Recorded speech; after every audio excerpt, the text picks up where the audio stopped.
کہ اللہ سے ڈرتے رہو، بے شک اللہ تمہارے سب اعمال سے خبردار ہے۔ اور ان لوگوں جیسے نہ ہو جانا جنہوں نے اللہ کو بھلا دیا تو اللہ نے انہیں ایسا کر دیا کہ وہ خود اپنے آپ کو بھول گئے۔ یہی لوگ ہیں نافرمان۔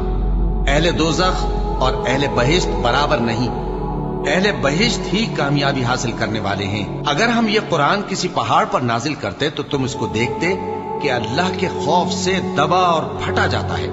اور یہ مثالیں ہم لوگوں کے لیے بیان کرتے ہیں تاکہ وہ غور کریں۔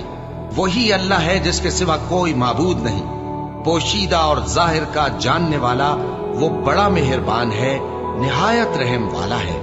وہی اللہ ہے جس کے سوا کوئی عبادت کے لائق نہیں، بادشاہ حقیقی، ہر عیب سے پاک، سلامتی دینے والا، امن دینے والا، نگہبان، غالب، زبردست، بڑائی والا۔ اللہ مشرکوں کے